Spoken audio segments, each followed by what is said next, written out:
What's going on, everybody? Welcome to the After Effect Podcast Show. I'm your host, LeBron Stephen, but you can call me LBZ, L Boogie, Big Brown, B Ron, LB, Barani. The choice is yours. Welcome to episode 69. We have a very special guest. DaeJohn Love is on the podcast today. Waterloo, Iowa native, played his football at Upper Iowa University. I believe he played 6 or 7 professional arena football years.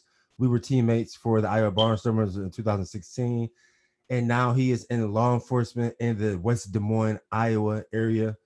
We were, like I said, we were teammates in 2016. We were also roommates and lived together in West Des Moines in 2016 as well. Super uber excited to get DaeJohn on the show to talk about his career growing up in Iowa and his after effect of his football career. So just sent him the link, waiting for him to jump on, and we will go in. A guy who came from Cleveland. Okay, well, you ain't from Cleveland, though. Cleveland was the best location in the nation. You know, we from Cleveland, Ohio. Glenville community on the east side of Cleveland. Cleveland was called the best location in the nation.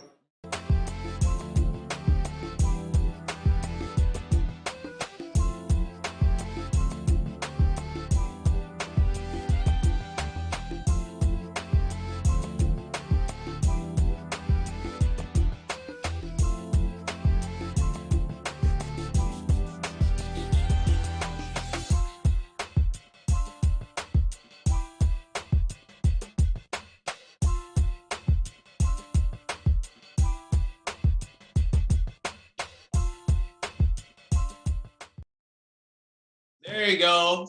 Can you hear me? Yeah, I can hear you. Can you hear me? Okay. Let me make sure my TV. Can you hear my TV too loud? Nah, I actually just turned mine down. Okay. How you doing, bro? Hey, it's good to see you, man. It's good to see you too. I see you rocking the Cleveland. You know, I was finna throw it right in your face too. Hey, I thought about it and I was like, no, I remember he's like an avid Steelers fan. I mean, I always wear Browns gear on Sunday anyway, but I'm like, let me throw in a headband too. You knew I was coming. Man, it's good to see. I remember he was a diehard fan, even when we was roommates. So yeah. Oh yeah. Yeah, bro. So yeah, like I was trying to tell you, man, this is called the After Effect Podcast Show.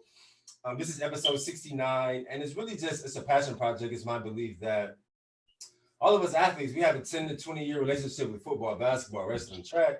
When it's all said and done, we all have an after effect, an aftershock, just from all those lessons, the wins, the losses, the injuries, the pain, the racism, the nepotism, everything that we go through. And I feel like the only guys that ever get to tell their stories are guys that maybe play in the league for 10 years or, you know, they have those resources. But our stories, we still have really dope accomplishments, but a lot of times our stories and our demographic, we never get to talk about them or tell them. So this is just a free and safe space to kind of relive the journey a little bit. Right. And I love that because sometimes I think, like you said, a lot of our stories seem to go unsung. Exactly. And I think a lot of times, I think the masses, they get used to people making it to the big stage, and then everybody wants to believe that their story matches everybody else's, when in reality, it's almost like the little people's stories are what makes sports great, I think. So and my thing was always, when I came up with the idea, I think that our athletes like us, we're the lion's share of consumers for sports. Yeah. Like, it's only, less than 2 to 1% of guys who actually make it all the way to the NFL, NBA, whatever. But it's a lot of guys that play college sports that, have a lot of accolades and accomplishments. So we hold the high percentage of just the kind of like the athletic realm, man. So that's why, I kind of just wanted to create this space, and people have been joining and happy that they told their stories. I mean, one thing that I've noticed is a lot of guys, every time we kind of relive and talk about it, they always say, man, I haven't talked about this in 10 years, or I've never talked about it at all. This is my first time talking about it. So yeah, man. Yeah. I know. And like I said, I think it's a brilliant idea because, like you said, there's more of our stories out there than there are those on the big stage. So, and I think people can relate to, those stories of the underground, if you will, more than, again, those people that you see on SportsCenter every weekend. And it's nice. Yeah. It's more relatable, like you said. Exactly. Yeah. And don't get me wrong, hearing those stories from people on the big stage definitely keep the little people inspired, I think, more than anything. But also, I think just because we don't get the big checks or we don't get to sit in front of those cameras all the time doesn't mean that we didn't do things that can still change people's lives. So Exactly. 100%. Totally agree, man. So let's dive in. Before we talk about the childhood, just a couple current events. Yeah. I guess I may be remiss to ask you, who do you have winning the Super Bowl this year? But I'm still going to ask you the question. Well, you know what? I'm a fan of the sport. Even though I love the Steelers, if we're doing bad, I hate them just as much as anybody that roots against. You know what I'm saying? So I'm just a fan of the sport. But if I had to really put a stamp on a team right now, a team that I think when I watch play, who are scary and who really are balanced across the board, it might be that team up there in Buffalo. Yeah. I think they, all three, when you talk about all three phases of the game, yes, and that quarterback being young, being ambitious, and you got Diggs with some personality and kind of giving that team a backbone and a reason to play for what they're striving for. Mm-hmm. Man, that's a tough team. And then, I don't know, it's early and that's based off of everybody staying healthy, and kind of a perfect picture, if you will. But if that team stays intact, they're going to be hard to beat. Yeah. I mean, I totally agree. I think people forget that Josh Allen got the Bills to the AFC Championship the last 2 years. Yeah. For whatever reason, they just haven't been able to get over that hump beating the Chiefs. But how the Chiefs are looking, very much like an NFL team. But like you said, it's early. It's still 8 more games left. It's a long NFL season, right? Right. I mean, in a perfect world for me, I think that the Browns should have at least made the Super Bowl last year because they put Patrick Mahomes out of the game. He had never been out of any games. They could have easily won the divisional round. And then I think they may have got it done versus Buffalo. It would have been a battle. But at the same time, it's just hard to go against Brady. It's like before last year, everybody he's done. No, there's no way he's winning another one. And then I was one of those guys. It's like TB12 per usual. Like he performed under all the big games. They play on the road the entire playoffs, and he got it done, man. So it's hard to go against him. But yeah, I think it's top 4. I would say Tampa Bay, and probably the Packers in the NFC. Yes, I was gonna say. Yeah. Right Aaron now, Rodgers looking very vintage right now. Yes, he got it done on Thursday. That was huge. That was major. And the Cardinals are undefeated. In the AFC right now, I would say Buffalo. But I can't really say. I don't know if I can say the Chiefs right now. I would go with the Browns. No. You know what? Back and forth. Yeah, you always got to fall to the default of the favorite team, but yeah, I mean, when you look at the Browns on paper, and I don't want to get too far off track, but when you look at the Browns on paper, it's hard to look away from it. It's hard to. I mean, you got Myles Garrett anchoring that defense, he's playing who we thought he was now. Right. And it's really scary because it's almost like it's effortless on his part. And then you got all these big names on offense. I can go down the line, obviously, but I don't know what it's going to take for the Browns to really get over that hump. Now, mind you, they're making strides. Don't get me wrong. 2 or 3 years ago, we wouldn't mention Cleveland. Right. Now they're a scary team. Cleveland is a scary team, and they've beaten us numerous times where now us Steeler fans have to say, okay, we're not looking past this Cleveland week. Right. But yeah, I mean, I think as far as at the end of when it's time to hold up that Lombardi trophy, I think that team in Buffalo, based off of how it went last year for them too, they got a lot of motive. They got a lot of reason why they should be there at the end. But I totally agree. Don't sleep on that team out there in Tennessee either, because they got a running back. Yeah, he's nothing to play with. He's scary. Yeah, nothing to play with. And ironically, I think since Vrabel has been under the helm, they've been in the playoffs every year. I want to say the last 3 or 4 years. I like him too. He's very consistent. Yeah, he's kind of like a gritty. I get this impression he's like a gritty coach. I just love if you can't do it, get out of the way. Then I find somebody else to do it. And I think guys buy into that. Yeah. I've heard that he definitely is that kind of guy.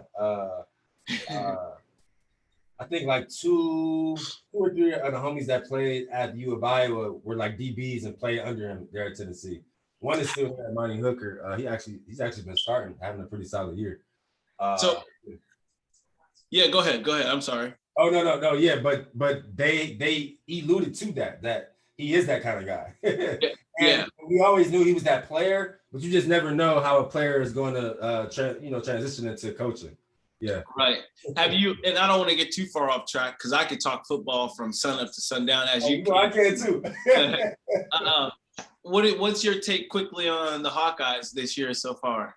I mean, being a former Hawkeye, I know you got some blood boiling over there, and I just kind of want to hear from somebody who put on them pads and that black and gold out there. Yeah, I do, man. So, of course, I mean, the first 6 games, 6-0, getting to number 2 in the country. I mean, that's the highest ranking under KF.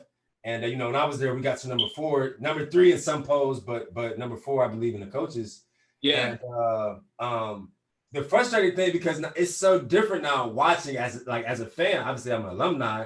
Oh yeah. But I'm just a fan. I'm at home watching, like with all the Iowa gear on, and highs and lows. So now I kind of see what fans see. But my main thing is it's just the inconsistency of the offense, right? Yeah. And we can even talk about an instance yesterday in the game where I believe 3rd and 1, 3rd and 2, we do the fullback dive. Yeah.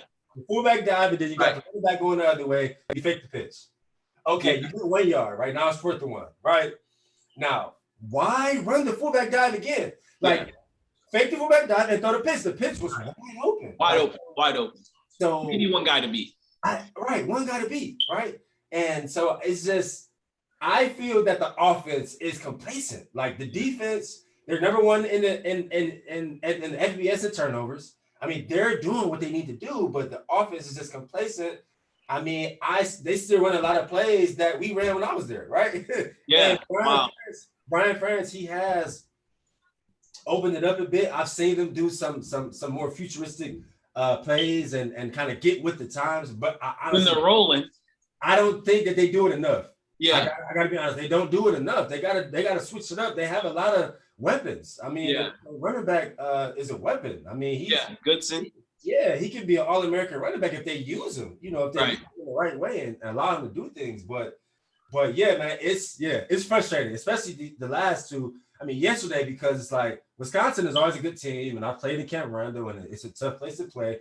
But it's not that hostile at that 12 p.m. game like a Penn State or like a Ohio State in the Shoe or like Michigan, something like that. So yeah, it's definitely frustrating. We lost, so now we'll probably be 16, 17. I mean, and it's exciting when you have that, you actually have that chance that you might get in the playoffs. I mean, it's a long way away, but it was crazy. Yeah, no, I totally get it. And like you said, I mean, I'm watching the game now from this perspective is just so different for me because I didn't go to a lot of games and watch. I mean, we played football until we were 25, 26. So there was not a lot of watching for me. So now watching the sport, and I just started going to games. I went to the Penn State game, went to the Purdue game. So seeing this stuff live is just like, it's almost like it's completely different from playing. It's just like, you sit next to these fans who are real fans who never played, and the things that they say and how they think is just like it's crazy, it's crazy.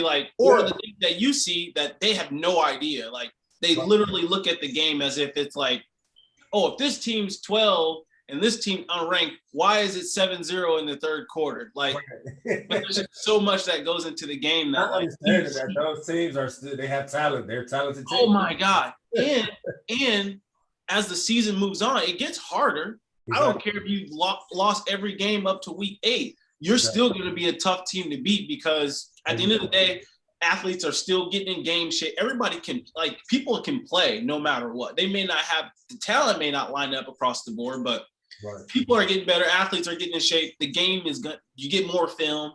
Mm-hmm. The game gets harder. So it's funny to have that perspective as a fan now, as a true fan of the sport. Yeah. I always say whenever I go to games, I I always think the same thing that you just said, like as far as just really hearing what fans hear and how they see the game.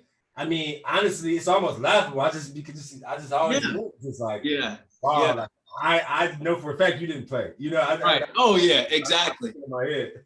Exactly. It's funny though. It's a learning experience, I guess, for all of us.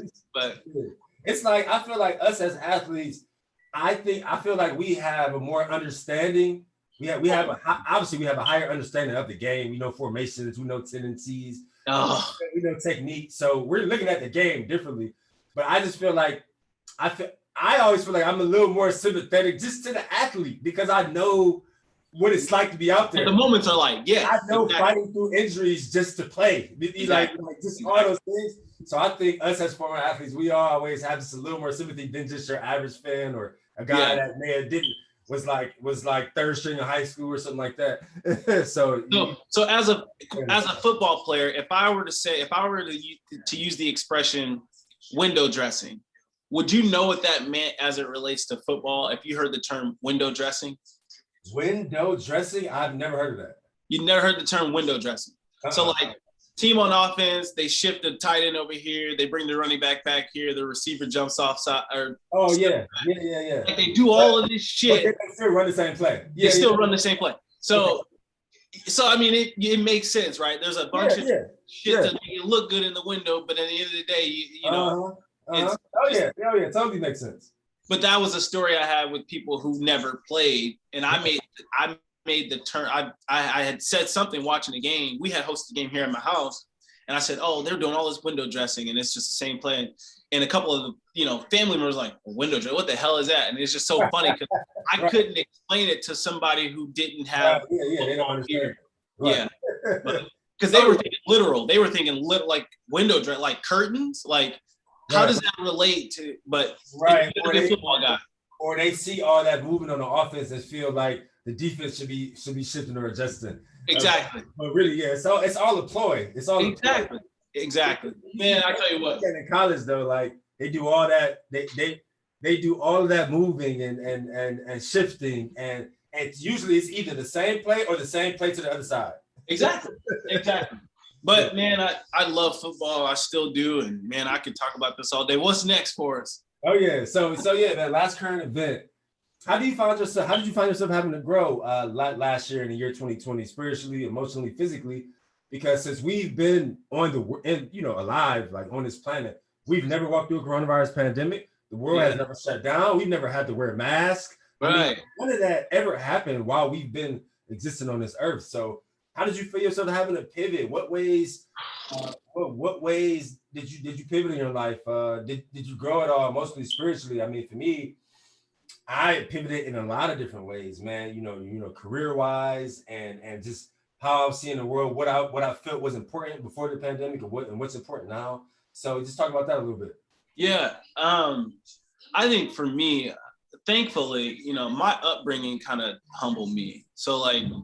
If you were to look at the pandemic as a tough time, then I think some people who have been humbled when they were younger weren't as affected by it as much. You know what I'm saying? Because we know how to do without, if you will. I can make $20 stretch 6 weeks if I need that type of mentality. So when you grow up having to really kind of earn everything, sometimes these worldly events truly have no effect on you because you grind it no matter what. You have this grind mode mentality that like at the end of the day, whether it's, raining dollar bills or if it's, snowing fireballs, you're going to be the same person every single day. And so I guess my point is, that's my fiance there. My fiance Sarah, she's just trying to be a backdrop for me. But my point is, I think if I had to sum it up as to what made me grow was I knew long ago that somebody always had it worse than me. Mm-hmm. So I carried that mentality throughout this whole phase, and I still do. I just always had that mentality that like when I feel like my times are getting tough, I start to think about people that I know personally and just other people's stories, learning from other people that, man, it's not so bad for me. As much as I think it sucks, people out there, you know, there's a kid out there with prosthetic legs who loves the game more than me, Right. or loves other things more than I do. And I'm sitting here complaining because it's cold outside and I don't want to walk around, you know, like, Yeah. I have the unique ability to put things into perspective, I guess. Yeah. And that kind of brings me back. I guess my moral compass is always kind of intact. Yeah, that makes sense. And I think that our athletic background, it was easy for us to kind of like find that routine. I mean, for me, I don't know if the gym shut down in Iowa, but where I was, the gym shut down, right? Yeah. So, I mean, I was militant every day, same time, waking up at 7 a.m. I would do an in-house workout, you know, just I would go through a deck of cards, abs, lunges, squats, and then abs. And then around 1 or 2 in the afternoon, I would hit the field. I would do hill sprints, I would do jump ropes, any and everything I could do to not lose strength, because I had been lifting since I was like 9 years old. So literally, I think the gym was closed for like 2 months. So and I didn't know anyone with a gym in their garage or anything like that. So I literally, it was new for me, because you know how we used to lift. Oh yeah, I'm lifting. Yeah, I so mean not lifting, that was weird for me. And then the second piece of it was actually like seeing my twin sister actually catch COVID. Like, she caught COVID, and she had already been having minor health issues. Twins were the same age, but it really kind of had her down. Yeah. And right now, I'm 32. By the time I was 31, so that was kind of like a shocker for me. That was hard to deal with, because I'm like, wow, we only 31. Why is it affecting her? And I know everyone's immune system is different and like that. So that really put things in perspective. Like, oh man, okay. So, maybe I need to just tap in with her more, make sure she's hitting the gym, ask her how her mental health is, as far as like, oh, you say you haven't worked out in 2 weeks. Why? What's going on? Is everything okay? Things like that. Because, we're so used to just being on the grind. And so it definitely made me kind of take a step back and just check in with people more, different family members and things like that. Yeah. I everything you just said was just like ringing the doorbell for me. Like it went home for me. So like you said, checking, I think that, and it still does, this whole pandemic, it made me realize just how much I needed to be more present in not only my own life, but the people close to me. Yeah. Like you said, we are always on the go. Right. And maybe that's a testament to how we were raised. Like, we kind of never really had to slow down. We just, it was a survival lifestyle. Like, raised out of survival. I say it all the time.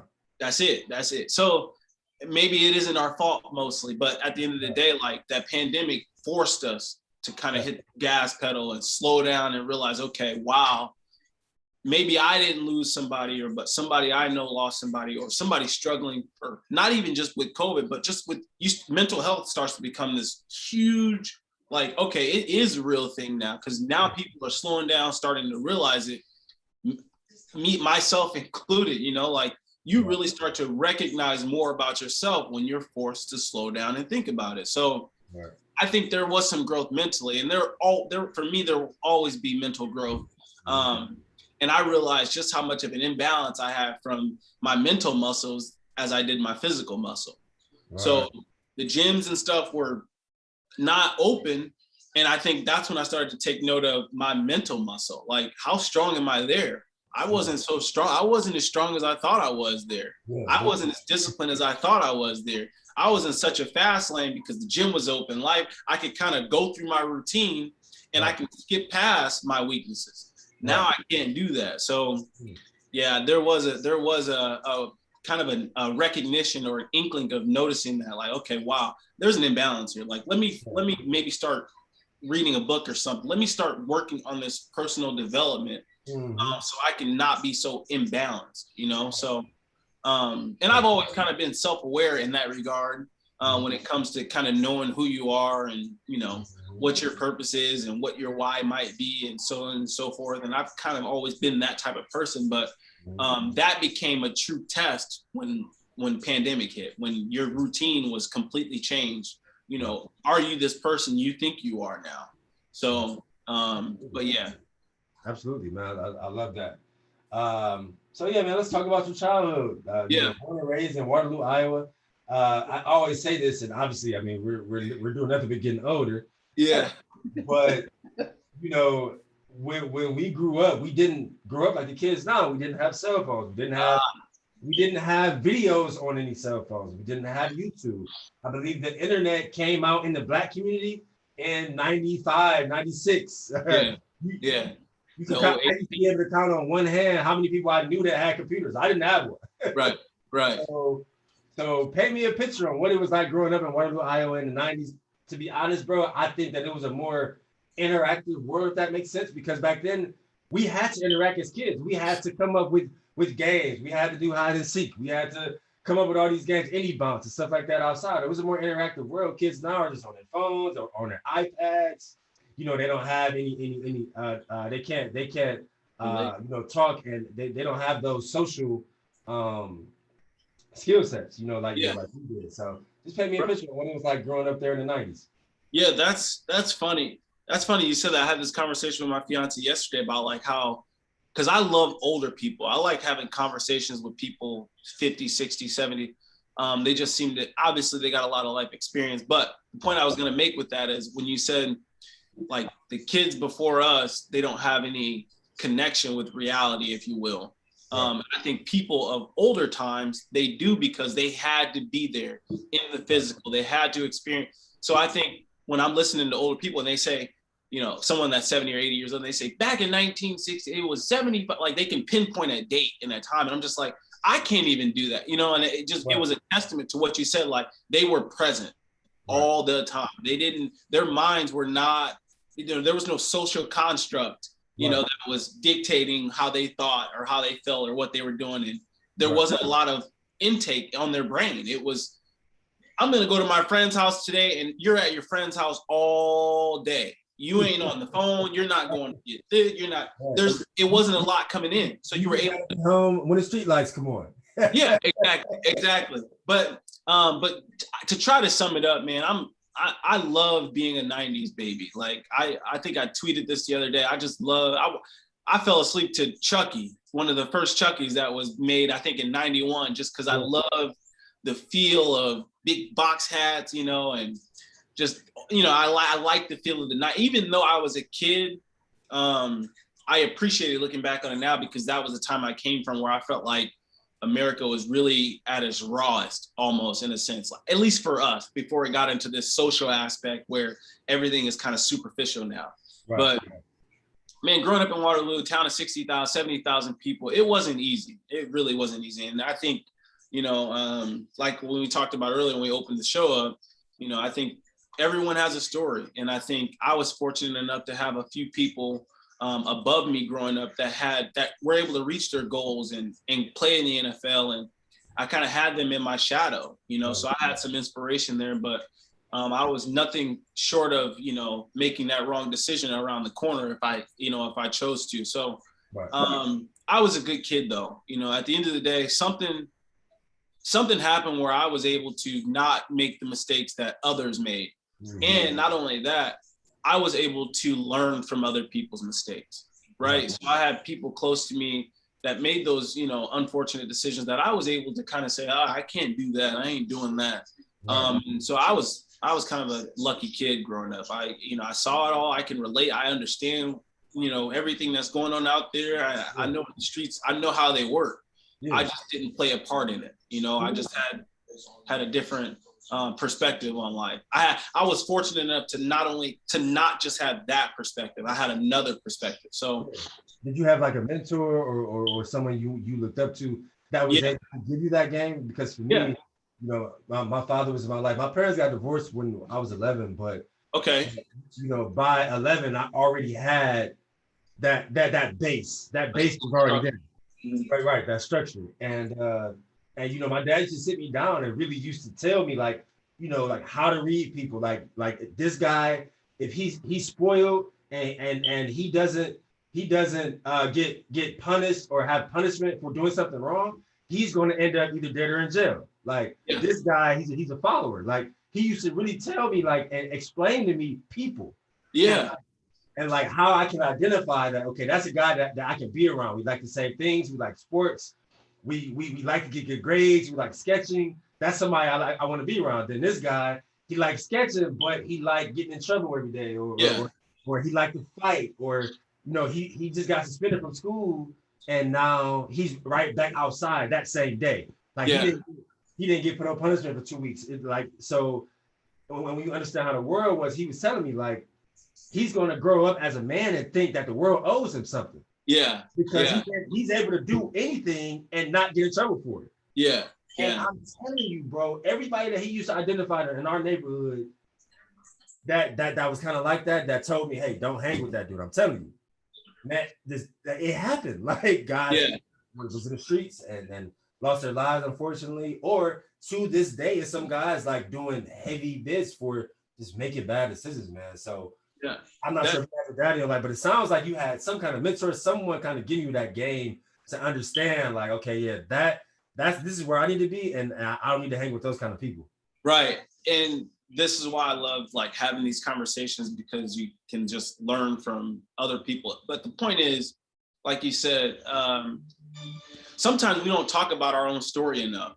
And sometimes we have to, like, when we talk about these things, we have to say, like, I'm having a revelation right now. Like, well, I had some things go on. I'm like, wow, how did I manage? How did I get through? But, to kind of stay on course with the topic, my dad and my mom kind of separated when I was probably 12 or 13. Okay.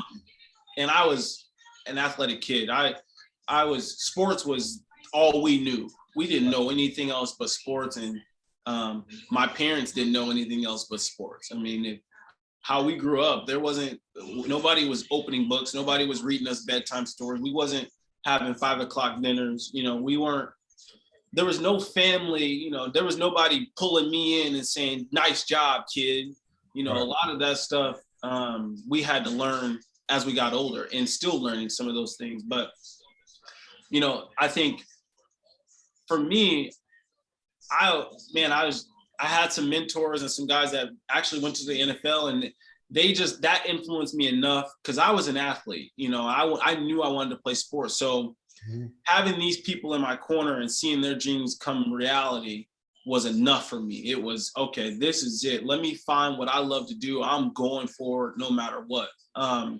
My dad was a wrestler. My family, we were wrestlers. We wrestled. I was a national wrestler at a young age. I had all the D1 schools coming to my middle school. And I didn't know what that all meant, like now when I think about it, I'm like, wow, we had, like, this could have really been something. But when you talk about the impact and the pressures that, were put on you as an athlete, as a young kid, from, your parents. And I kind of had that. My dad was my dad. He was my coach. He was my teacher. He was my everything. And I couldn't escape.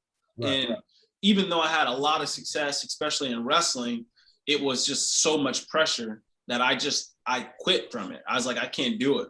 My motivations, the people who inspired me, played football. So I was like, okay, I'm an athlete. I know that now. Now I got people that are doing something that I know I'm good at. Wrestling and football, I think, is an easy transition.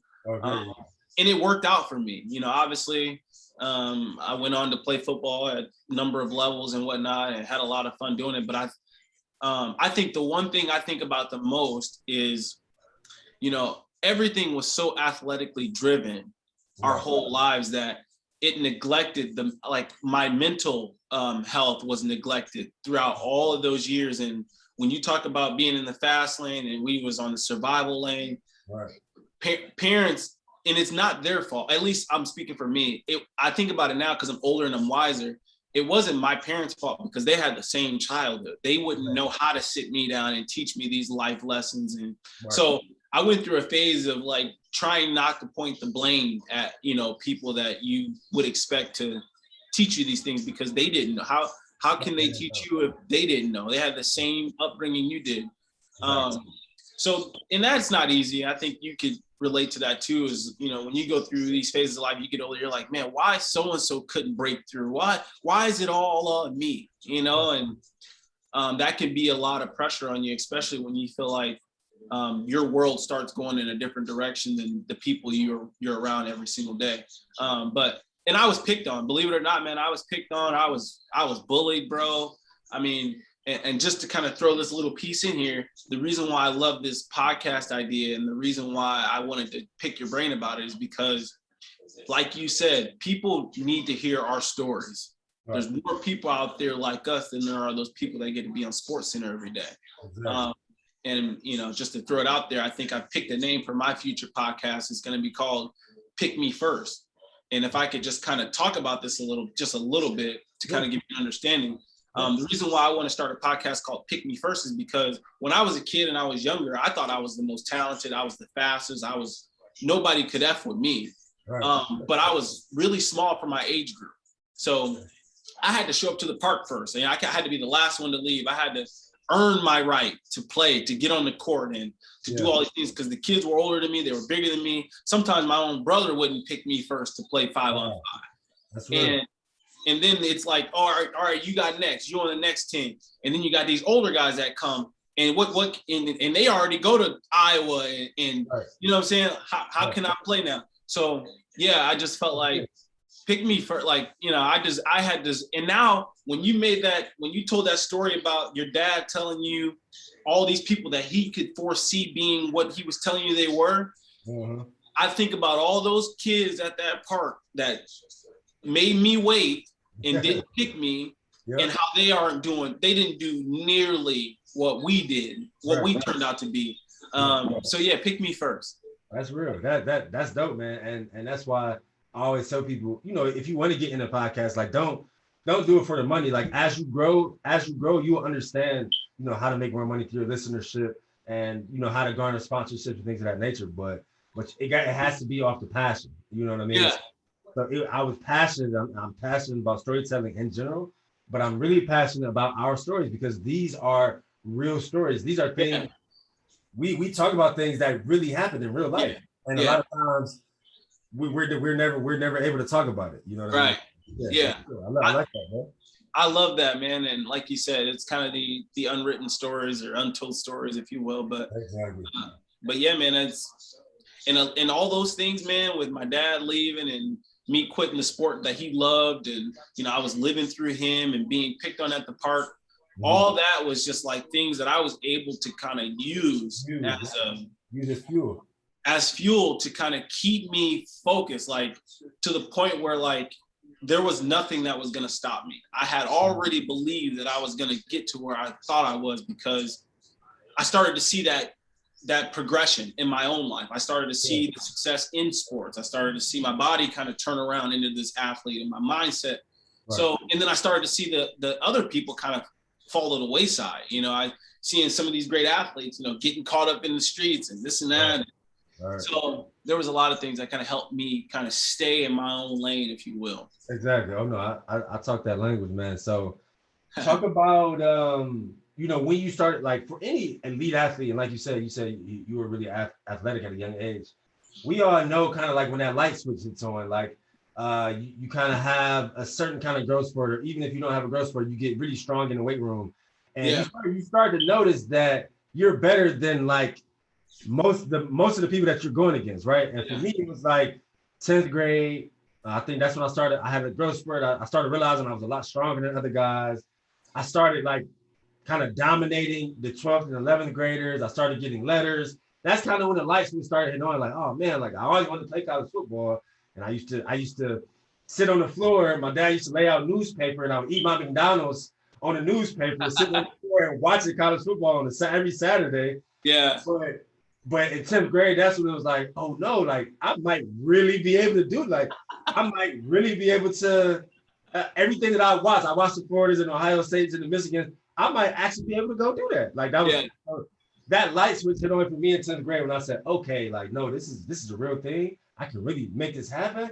And that's when I really just, you know, really locked in and eventually got there, man. So when was that time for you? Because all athletes, we all know some guys get it in the 8th grade, some guys get it in 9th grade, you know, some guys don't get it to 11th.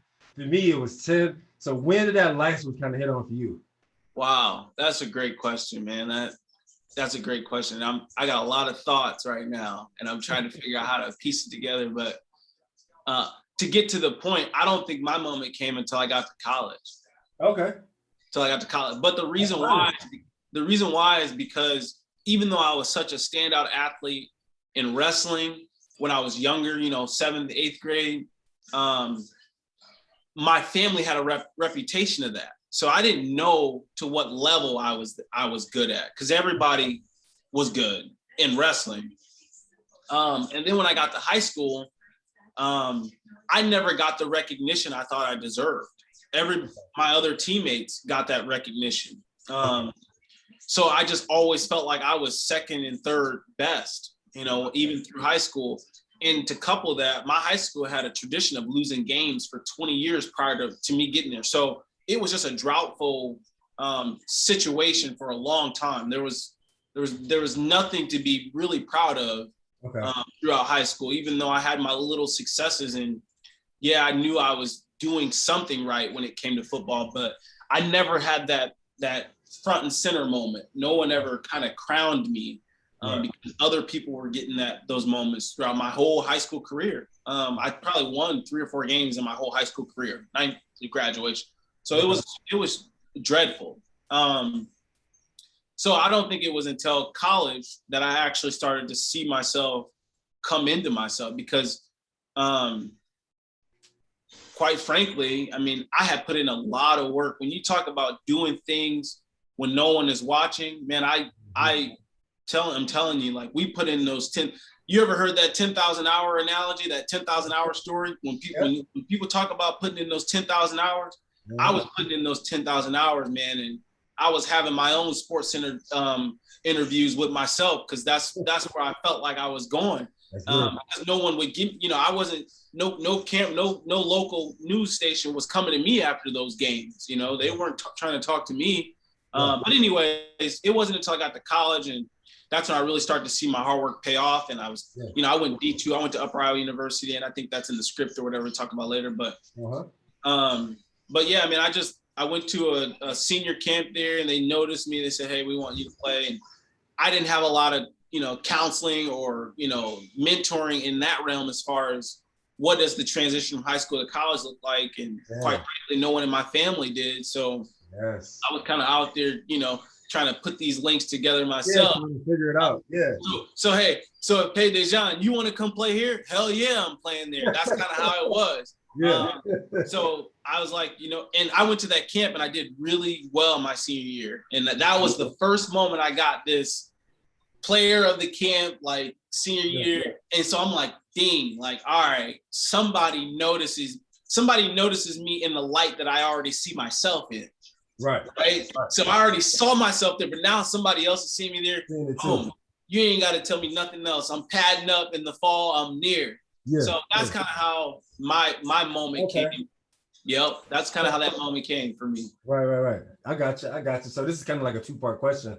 Like, were you hearing from any other schools during the recruitment process before you chose Upper Iowa? And then talk about that transition, because the transition from high school to college is usually one of my biggest questions, because guys, it's never talked about. Like, people don't understand, like, when you go from your high school environment, the environment that you grew up in, and then you go to this college environment. I tell guys all the time, that was the hardest thing for me. I came from the inner city of Cleveland, Ohio. The only white people I ever had even been around were the handful of teachers who taught at my elementary, my middle school, and my high school. I think we had one white student at my high school. The only time that I ever even interacted with white people was, we would play those Catholic schools, or those big name Catholic schools in the Cleveland area in football and basketball. Yeah, obviously, we would have good games versus them. But when you talk about going from that kind of environment to Iowa City, I mean, Iowa is, I believe, like a 97 or 96% white state. And me just getting on the CAM bus from Hillcrest dorms to go to campus to go to my classes, and I'm on a bus, and I'm like the only black guy on the bus. Like, and so I play football, so obviously people are saying, hey, what's up, and like showing love, but it was a really hard social transition for me, because I just wasn't used to it. I wasn't sure if I could be myself. I wasn't sure if I had to like conform to, to some way of how people act, and in certain ways we did have to conform, especially in the football program. And it's been in the news. A lot of guys have come out and talked about that. But so talk about your transition, because I know it wasn't easy. Even though you grew up in Iowa, I'm sure that transition wasn't easy after you decided to go to Upper Iowa. Yeah, bro, this is one of those topics again. Like, man, I love topics like this because people don't hear these stories. They don't know what it's like. And so before I even get to the actual me in the flesh making that transition, it's how do I even get to the point of transition? Like, who knows how to take me into the counselor's office or the administration office so I know what papers to sign to even be a qualified collegiate athlete? Right. What does clearinghouse look like? I didn't know any of that. If you put a paper in front of me and said, put your name here, I would have signed it, because that's how it was when it came to just that document side of getting into that transition phase. So, but when you talk about, I'm from Iowa, so obviously I have a tad bit understanding of certain groups of people, if you will. Right. Even though I grew up in Waterloo, which is 90 whatever percent, maybe probably 70, 80% African American. Okay. But when I was raised, it was probably 99%, and a lot of the white girls and white guys thought they were black anyway. So it didn't even feel like you were amongst other colored people. Right. But when you talk about that transition to college, man, I don't even know if I even recovered from that still. Wow. I think getting to college and then going through all of that, what I went through, conforming, because I did. I mean, I look at it now, I definitely had to. Right.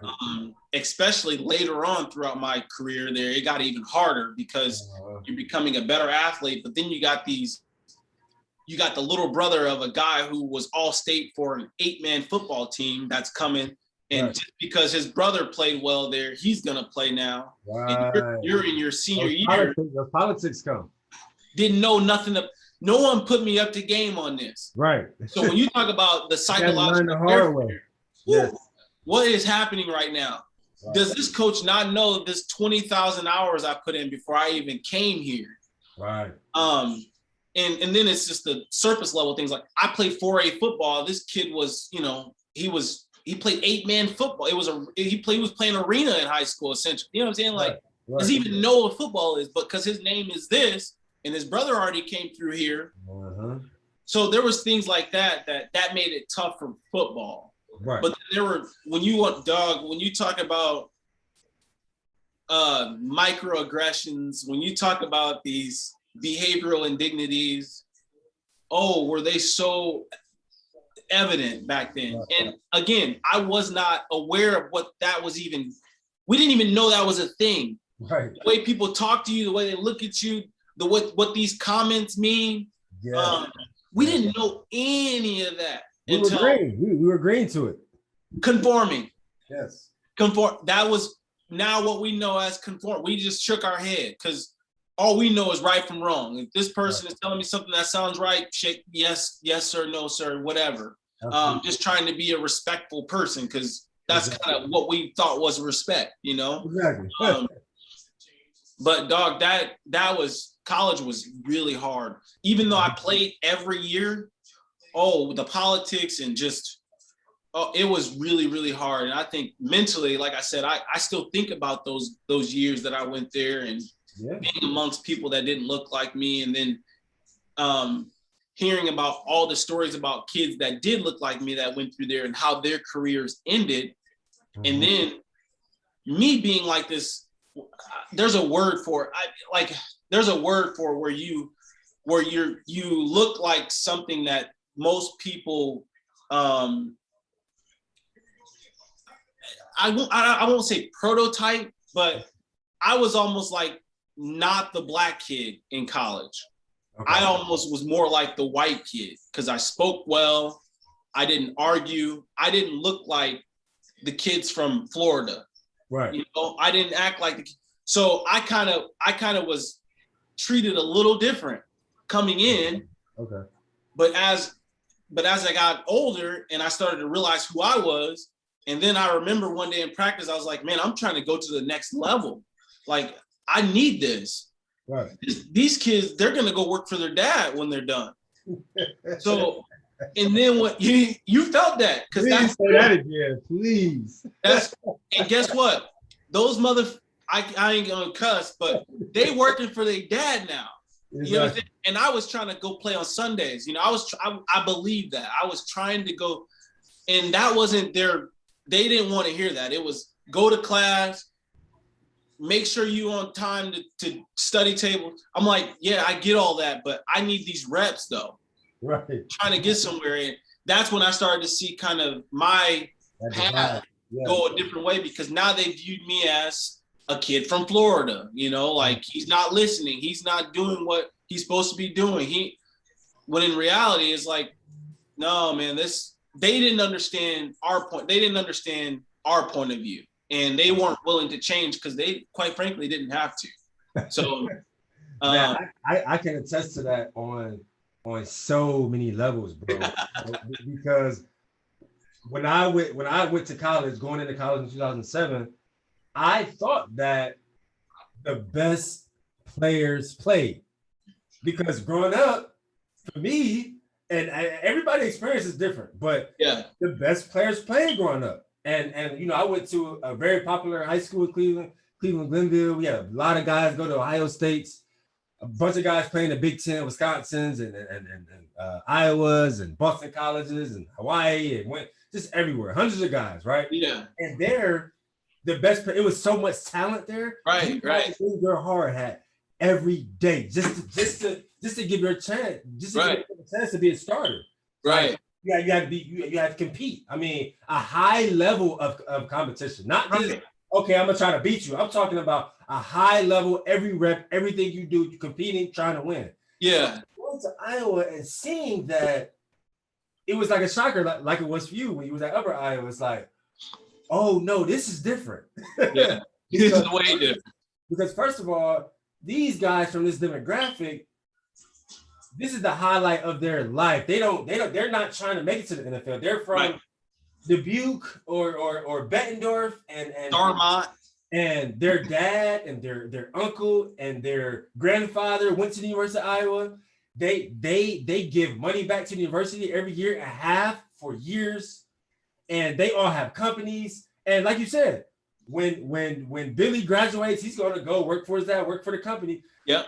Being a part of Iowa football, this is the number one thing. Like, this is all they care about. Yeah. And so when you come in as a black guy from the inner city, and like, man, Iowa is dope, and we're in the Big Ten, and yes, like, let's get it. But we're trying to like get better, get our degree, you know, obviously take care of our families, get better, learn the game, because Iowa does a good job in that developmental stage of teaching the game. Right. So we're ultimately trying to make it to the NFL, or at least get a shot. You know what I mean? This is not the end all be all for us. Right. Starting to just seeing players like, oh no, such and such dad played here, or such and such grandfather play here, and all of his family members are Iowa alumni. Like, so you start to see like, oh wow, so it's like, well, I know he's not even anywhere close to me as a player, but he's a starter, because like that's when you start to see the politics of it, and it's like, oh wow, no, this is different. Like, this is like a real, and when they say it's a business, it's really a business, but those kind of politics you don't know about. So it's like, no idea. I'm glad that I went through it. So if I do have a son in the future, I can give him that game if he wants to play sports, just in general. It's politics and sports. But when your family members didn't get to that level and they can't relate to it, so they can't tell you beforehand, it kind of like slaps you in the face. Like, oh, this is really what I got to go through. This is really what it is. And like you said, even in our 30s now, you still think about that. I mean, you think about those things. Some of those things you have to unpack just to, you know, continue to develop, like, you know, in your life. So yeah, I can relate to that, bro. Yeah. And like you said, there's still things that I think that, man, when you talk about those traumas, like, I think they're honestly traumas, man, because now we're older and wiser, and we're able to kind of reflect on the experiences and the, you know, the times that we went through as kids. Man, those are life. I'm still dealing with some of those things. Like, I am still dealing with some of the things that I saw and dealt and felt when I was a kid. Mm-hmm. And I wonder, how that had an effect on me through all of these important phases, going through high school, going to college, trying to play at the next level. And I'm sure it had an effect on me because, you know, with our dads leaving, I don't know if it was for you as it was for me, but at that point, I didn't have any discipline. I had self-discipline, but I didn't have any like intellectual discipline. Like if I didn't have anyone really helping me make important decisions. I was having to do all of these things on my own, good or bad. Yeah. So when I'm getting into these toxic situations with people and coaches and players and this, I'm back against the wall because I ain't answering to nobody. Dad ain't finna reel me in. You know what I'm saying? Nope. I gotta make it through. You know, you talk about survival. I gotta try to survive another day. So I wonder if, you know, a lot of those things we went through, you know, dads not being there for those important years had an effect on how we handled those things. And, you know, that's why I said it still affects me because like, you know, him not being there for all those years, I still think about, I still wonder where could I have changed or done maybe something different? And you talk about that transition really quick.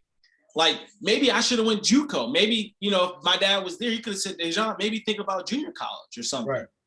You know, just something like that. So we had to do a lot of those things on our own. And it's funny, man, because, you know, even though my parents split when I was 11, my father was there. He was present.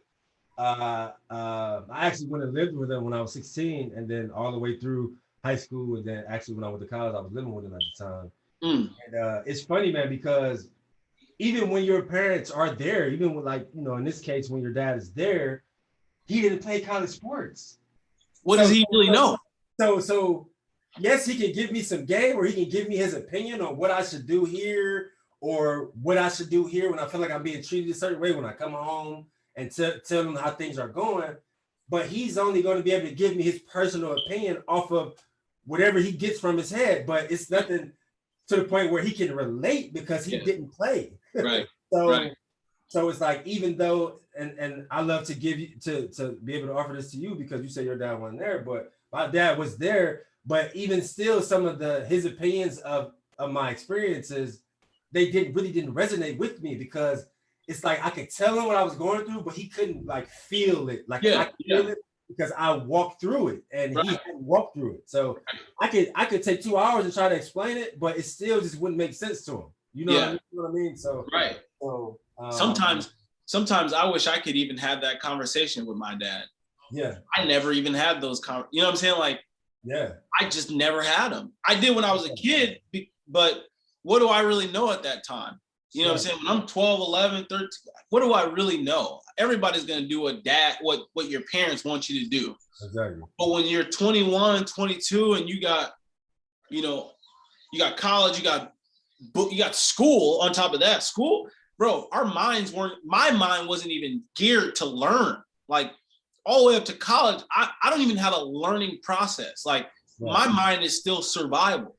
Right. Like, even though I have core values and I know what it means to go to class and be on, I had good attendance, don't get me wrong, but I wasn't the best reader. I didn't comprehend very well. I couldn't do math great. And I wonder, you know, if my upbringing had an effect on my ability to just learn. My neurotransmitters were cut off. I'm not even learning. Like, but if you put some film on, something I can relate to, something I know, I'm all in. But you know what I'm saying? When you talk about structure and foundation, man, I didn't have that, bro. Like I really did. We really did. And I just now recently learned how to stop blaming other people for it because maybe they didn't have it either. Yeah, right. And I'm not gonna, and I'm always really honest and transparent on my platform. I actually had to start going to therapy probably about 4 years ago when I was at 28. I had a huge advocate for that. Yeah, I had like a breakdown, if you will, and it just came out of nowhere, bro. I wasn't seeking it or anything. This is just on a normal Saturday. I had a breakdown due to some traumas that I went through as a child. Yeah. I started having questions. I heard you talk about questions earlier. Those questions started to come like, man, why? I wonder why did this happen? Or why, when this happened, didn't it stop? Yeah. Right? Why, when this happened, you know, whoever fixed whatever broke and continued. Yeah. Like I started having those questions, like why? And it just broke me down, bro. Just as a grown 28-year-old black man, it broke me down. And I just, this is stuff, I'm talking about 9, 10, 5, 6 years old kind of stuff. Yeah. And I remember FaceTiming my sister, because I'm a twin. So I was at FaceTime her. She kind of talked me and calmed me down a little bit. And I was like, I think I need to go talk to somebody. Like it was a real life thing that made me say, yeah, okay, maybe I need to start going to talk to somebody. And when I started therapy, that's what they stress. Like, as much as you want to blame it on your parents or whoever did you wrong or whatever abuse or whatever the case may be, all they 9 out of 10 times, all they were doing was the best that they could do. Like, exactly, they either grew up like you or worse than you, or even worse.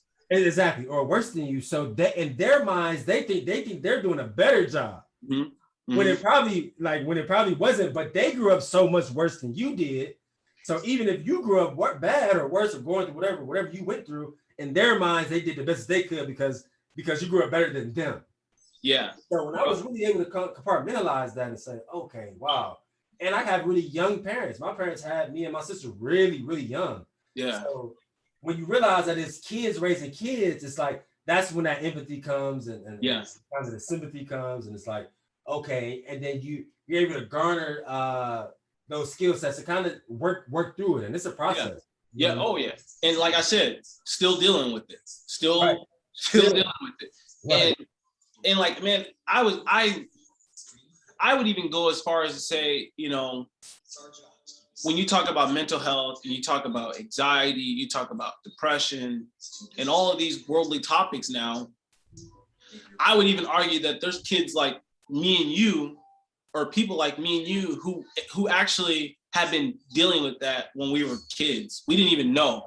We didn't even know what it was like, you know, like, and we were so focused on trying to do something with ourselves athletically. Right. We didn't have, like I said, we weren't able to check in. We weren't able to really see how we was feeling and what was going on. And parents weren't sitting you down, having conversations with you, you know, who you going to homecoming with, you know, what about this person, or how did this moment feel with, you know, just really allowing you to check in, because we out there just trying to live. Right. We really out here trying to live. So I would even argue to say that, man, that, and I used to think I didn't have a mental problem, or I was so physically strong and I was, you know, becoming this athlete that mentally, yeah, I am fine. No, bro, I was bankrupt mentally. Right.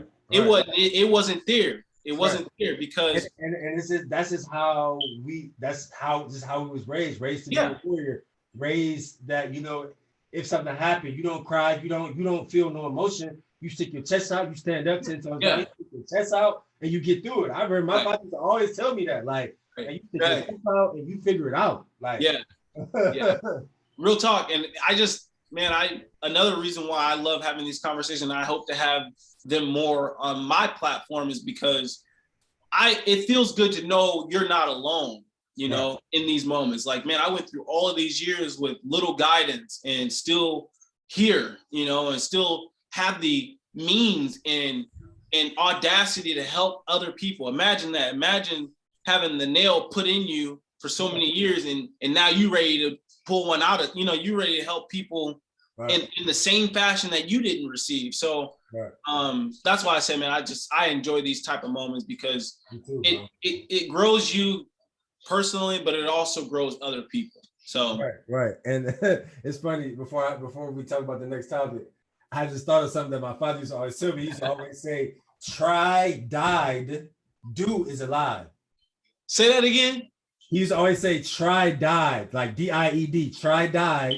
Oh, do is alive. So it's basically like, I don't want to hear that you tried. Make this shit happen. Yeah, make it happen. And it's like, when you think about that now, bro, it's so messed up, because while that made me so tough, and it was like, I got through anything. I don't care if it was mental abuse, verbal abuse. I mean, like, you know, the politics, the BS, physical abuse, all that. I got through all that with my chest out. Like, and I was proud of that. But it's like, you can try to do something and celebrate that you tried to do it. Like give you an example. say I tried to start a business, right? Yeah. I tried to start a business, a brick and mortar, whatever the case may be, and I failed at it. I can learn from that failure, but I can learn from that, and that's a valuable piece. I tried to do it. Now, did I do it? Yes, I did it because I launched a business, but did I do it with longevity? No, because it failed. But I can grow from that try. Right. So even just little small quotes like that of what I grew up on, it's like, it's so crazy because then you will grow up thinking like, oh no, if I don't do it, I'm a failure. If I don't do this, if I don't complete this, if I don't do it, then I'm a failure, because that means that I'm still trying to do it. I mean, I didn't accomplish it. Like my dad, and I told you I was a wrestler. My dad was a world wrestler. His brothers we were world wrestlers. And I quit wrestling at my peak of performance for him. So that was hard for my dad. And when you talk about those things that they say to you when you little and how they have an effect on you, still till this day, for me, has an effect on me. Because when I quit wrestling, my dad said, and this is probably the only advice I really ever remember getting from him, because all the advice I got from him was kind of sport related. It was teaching me a sport. It wasn't necessarily life. You know what I'm saying? Like, I knew right from wrong, but I wasn't getting right from wrong advice. You know, it was, you do wrong, you're getting a whooping. So we did things based off of not getting a whooping, not because I truly knew or understood right from wrong, if you will. Right. But my dad said, you know, if you quit wrestling, you'll quit everything you do in your life. That was what he said to me at like 11, 12, 13 years old. Wow. Till this day, bro, when I decided I was going to play football, I took with me that day and those words, if I'm going to do football, I am doing football no matter what. Yeah. It is going to happen. Right. So, and I wasn't going to quit, and I didn't quit. Like, I literally tried. I made the best out of the cards I was dealt when it came to football. And absolutely. Yeah. And I think, like you said, sometimes those words can truly have, and they do. And I was going to ask you, like, thinking about it now, you know, if you had, well, it's different for you because, like you said, your dad was there. But I guess if I were to ask myself a question, you know, if my dad was there and he was offering advice, would it make a difference for me? And I think it would have. I think it truly would have had just because who I am. Like, right.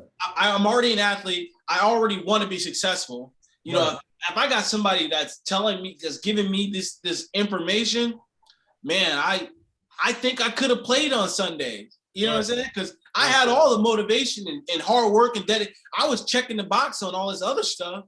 Yeah. But man, if I had someone that was here with me, I wonder. Yeah, man, and it's funny because I mean, when you have that, you do lean on that. Like, you know, I used to call my dad often, like, you know, when I during my time in Iowa City, just telling them about different things, looking for advice, and it's funny that, you know, we used to butt heads a lot when I was in college because I'm not gonna lie, bro, he wanted me to transfer. He felt like he didn't think that the Iowa coaches really messed with me. They knew that I was talented, they knew I was explosive, all these different things, but he didn't feel like they had my best interest. Yeah. And again, how I grew up, no, I'm going to do this. No, no. And I'm not going to run. No, I'm not going to transfer. I'm not, they don't believe in me. Okay, I'm a show. They don't believe in me. You think they don't like the attributes and the things I bring as an edge player off the edge, as a teammate, as a student athlete. Okay, I'm a show. But again, one, I'm green because I don't even understand that this is a business. I can't show them nothing. I can show them everything. I can bench 600 pounds. Yeah. If they don't want to play me on Saturday, they will not play me. Yeah.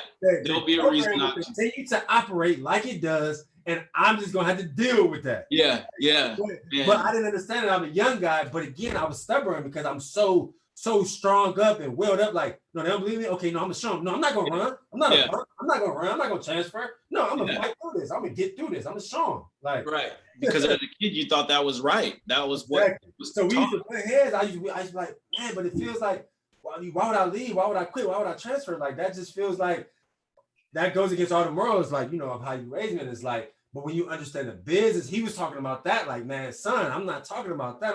I'm saying you can keep working hard. You can keep being consistent. You can keep being early. You can keep checking off everything. Nothing is not doing. You can keep practicing perfect. You're not doing anything wrong. It doesn't matter. If they don't want you to succeed, you need to leave. And so, and we used to butt heads on that, but I couldn't only imagine, bro, if I didn't have that. Like, didn't have that. Yeah. So that gives me empathy for you and a lot of other guys, because a lot of guys didn't have that. Right. Yeah. And I love hearing your perspective, because I'm like, damn, I wish I could have had that. You know what I'm saying? Like, because at the end of the day, that still kept you driven. Like, it's still, like, you had the wherewithal to reach out to somebody you felt like was in your corner and who was going to give you what you needed to hear, not what you wanted to hear. Right. And I had to go searching for that. Right. And I still go searching for, like, now I'm old enough now. Exactly. I'm old enough now where it's just like, okay, I'm still figuring it out. You know, like when I go through phases, like I still don't have those phone numbers to call and people that I think, because I've lost that time frame to trust people in that realm. You know what I'm saying? Like I wasn't able to develop trust in that realm. Because you experience real life. So now it's kind of like, it's not that you cold, but you're more of a realist. You're more of a realist. Like, like I am the only one I can trust, really. Like that's real. No one knows what is, you know, when your credit drop, how do I fix? I can't call nobody to ask me how to fix that. That's real. You know, I'm going straight to Google. You know, just real life moments like I just never really had any. Now, I don't want to make it sound like my family wasn't there, but they were there the best they could be. Right. But since I had excelled and I exceeded essentially what everybody else did, I was kind of out in the deep end learning how to swim in a lot of moments, because no one else knew what it was like to be in this area. You know what I'm saying? Like, so, and I think that makes me who I am today too, though, is like, when you talk about, you got to kind of beef up the chest, and you kind of have to, there's moments till this day that we put ourselves in, or that we're in, where we kind of have to, like, we have to turn some pages back and kind of dip back into where I come from. And, you know, all right, I'm good. Like, I'm good. I'm good. You know what I'm saying? Like, people acting funny around here, but no, I've been through something. Like, Like, you feel me though? Like, no, like, especially as a grown man, you do have some experiences, you know, in your profession, all that, where you do have to have, where you got to bring that out. It's good to have that in the bag. You know what I mean? I'll tell you a story about a guy that gave me some really good advice. He actually played for Iowa. His name is LeBron Daniel. He told me, true story. And nobody ever told me this, bro. And this was recently. LeBron said, don't let what you don't know hold you back. Nobody ever told me that, bro. So when you told me that, and I was pitching you this idea of wanting to help people on these platforms, I was scared, bro. Because I felt like I needed to say the right thing, do the right thing, and who's going to be watching, how they might critique me, who's judging. That's real. I remember sending you that message. That's real, what bro. you don't know, I was like, wow. Like, I've read all these personal development books and watched all these podcasts, and you know, and ain't nobody tell me that. So, man, that is something that, like, I can take with me for the rest of my life, because when you think about the world we live in now, everything's socially driven. Everybody wants to see who's doing what. They want to be able to have an opinion. They want to say this. They need content. Right. And if your shit ain't right, they want to be able to critique it or push it forward. Right. So when you got that on your mind, and then you got somebody that's saying, nah, that don't mean nothing. Like, you got a story. What you have is valuable. Everything you got is valuable. And it ain't by the book, or it ain't by this, you know, this structure that everybody's used to. That shit can work. So I was like, wow, like nobody ever told me that. And sometimes we get in our own way. Yeah. You know what I'm saying? Yeah. That's so big. And I can't remember where I heard that from, but because I think we're both, you know, kind of in the same, like, perfectionists. So before I launched it, I had the idea 6 months before I launched in June of 2020. But I had the idea back in 2019. I wanted to do what you did. I wanted to read all these books and watch all these podcasts and really just kind of learn. But I forgot where I heard it from. But they said, like, you're not going to really learn what you're looking for until you just started. You're going to start it, and you're going to mess up, or your audio might not be good this episode, or or your editor may not be turning back the visuals back to you in a timely manner, like, you're gonna experience turbulence, but you're not gonna learn how to deal with that turbulence until you just do it. Until Right. you start it. Like right. That because in our minds we have this perfect product. Yeah. You know? And sometimes we don't even allow ourselves to see what it's gonna take for that product to be what we envision on day one. Right. You know, and I think, like you said, man, some of the best advice I got was don't let what you don't know stop you from what you want to do. Because I can appreciate that, man. That was so real and organic, like just because that was something that I went through as well. So I could kind of like, relate to that, man. Yeah. Yeah, man. This is a great conversation. A couple more questions. Yeah. So man, talk about your transition, or just your steps after you left the Upper Iowa University, because with it being a D2, I think I was 2012 draft. So were you 14? 13. Okay, yeah, you were 13. Maybe 14, because the draft is in like April, right? Yeah. So that I would have graduated May of 13, but then the draft wouldn't have been until May of 14. Okay, yeah, it just depends. You were either 13 or 14. Yeah, so, either way. Just give me an inside look on like the next steps, like once you graduate from Division II university. I know it probably wasn't a lot of guys trying to play professional arena, CFL, or NFL after leaving Upper Iowa. So I'm sure you, in some kind of ways, you were kind of felt like uncomfortable, or you kind of really didn't know what the next thing to do, whether to get an agent, where to train at, all those kinds of things. But I learned once we were roommates and we talked about different things that you eventually figured it out. Yeah. So talk about that step as you try to figure out, okay, I got to do arena and ball here, then I got to do these CFL trials and ball there. Yeah. Just talk about that transition and figuring that piece of it out. So, man, God, this is amazing. But like just having this moment to talk about this stuff, because I don't get to talk about it much, because a lot of people just don't care to hear, or they wouldn't be able to relate. But anyway, that transition was just about as hard as it was from high school to college. Right. From a different perspective, but it was still hard, because I thought NFL was the only level of football. I didn't know nothing about CFL arena. I had no idea. Right. It was after college, you go to the NFL.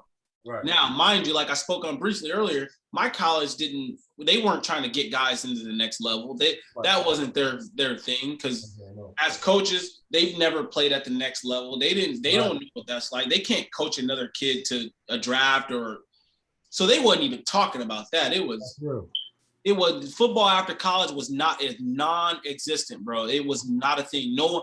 And when I talk about the similarities with how hard it was from high school to college as it is from college to the next level, was I did not have any information on what to do next. I was literally like, what do I do next? What is even out there? Right. Like, and to be honest with you, by the time my senior year rolled around, it was such a tumultuous situation at my college where I had threw hands like numerous times with coaches, players. I was out of there. I had the stink on me. Like, it wasn't, don't come near me. I don't want it. No good vibes. Huh? There were no good vibes. Oh, not even, nothing. I needed something that was going to make me be what I could have been in the street. I went the other way. It's real. But it was so toxic, bro. And mind you, I wasn't no guidance. This is one of those phases where I'm like, I have to literally figure this out on my own. Mom didn't go to college, didn't finish high school. Dad, same thing. Ain't nobody that's gonna help me through this. Not a single soul. All my teammates look different than me. So it can't relate, So, bro, that was so hard, because, man, I had worked my tail off. And I was clearly, by the time my senior year came, one of the best. I had become an athlete now. I was talented at this point. I wasn't a hard worker. That was what I had been known for. I'm just, I'm putting in the work. Now I know I'm an athlete now. Like, my talent is starting to show. So I can play football. Right. So now I got that on my shoulders. Like, no, I can play, but now I got nothing that's going to help me get there. Was really, really hard. So, crazy story, man. and I didn't even graduate my senior year. I actually left because a team called me after I had learned about these other avenues that you can go. Yep. So my senior year, I actually, so after my senior year, how the hell did that happen? So I think there was some time I went home during my senior year. Oh, actually, you know what? I was actually let go from the football team like after week 3 of my senior year. So I didn't even play my whole senior year, bro. Okay. So my college was like an hour away from my hometown. So I would go home just because I needed some normalcy, and then I'd go to work out, whatever. So one time when I went home on a weekend, I met a guy who was training at a gym, and I didn't know who he was. I was an athlete. Somehow we just kind of crossed paths. We had a conversation that day at the gym. Hey, what's your name? What you do? I'm like, man, I'm DaeJohn. I play football. He had told me that he was playing like semi-pro. Okay. I think that's what they called it back then, semi-pro, which is like you can play with somebody's uncle, and then you can play with graduate high school. Yeah, they play at like high school stadiums. Yeah. So, okay, so I'm like, okay, so this guy plays football, you know? So I get to know him a little bit, and then somehow one of his coaches on a semi-pro team knew about he had friends that coached arena.